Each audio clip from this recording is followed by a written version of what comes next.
If it seems like your toddler or preschooler is totally unable to fall asleep without you, then you probably end up wasting a bunch of time sitting in their room in the dark or laying in bed with them, just waiting patiently for them to fall asleep so that you can finally sneak out of the room.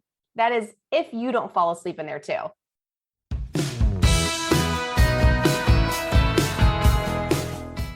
Well, today I'm going to show you why this is happening and what you really need to understand before your child can become an independent sleeper. Let me help you make sleep simple. There's a few reasons why parents get stuck in their kids' room after the bedtime routine should be over. The first one is that sometimes kids just have a complete meltdown or they have separation anxiety if you try to leave the room.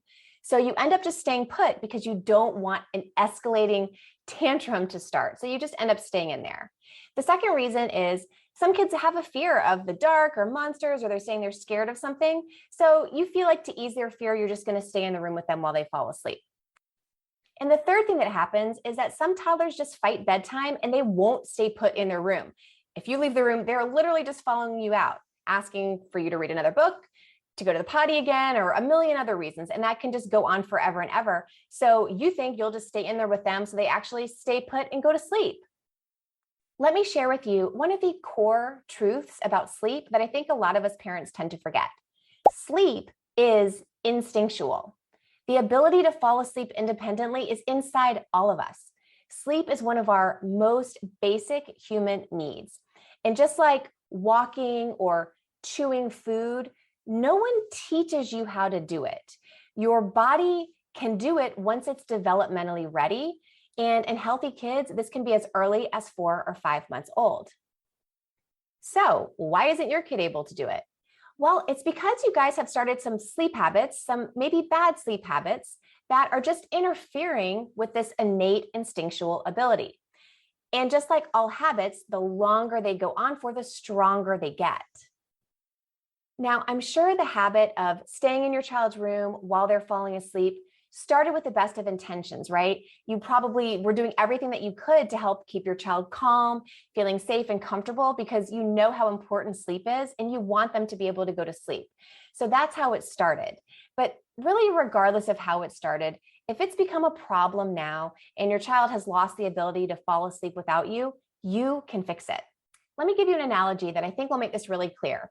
Imagine if your child was 11 or 12 months old and they started to pull up on furniture to start to try to stand up, kind of taking those first few movements towards learning how to walk. But instead of letting them learn how to pull up and stand up, you pick them up instead.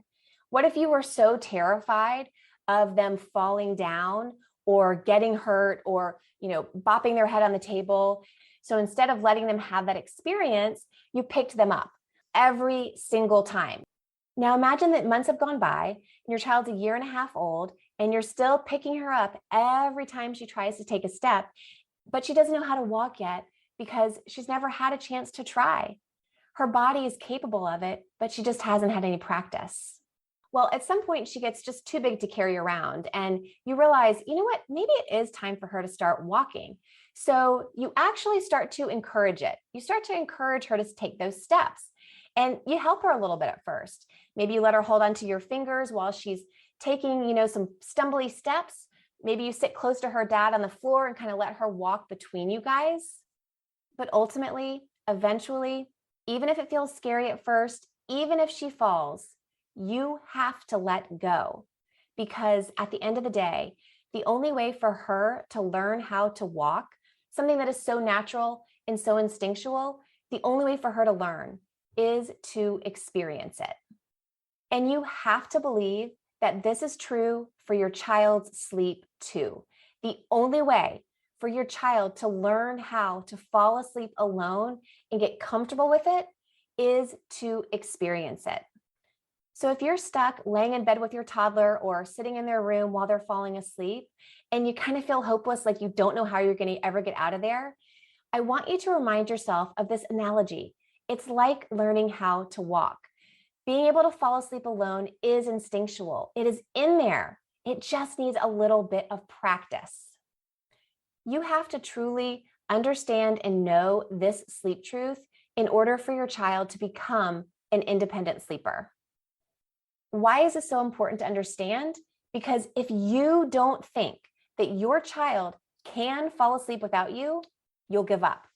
You'll stay feeling overwhelmed and confused and helpless, and your child won't have a chance to mature into the solo sleeper that they can be.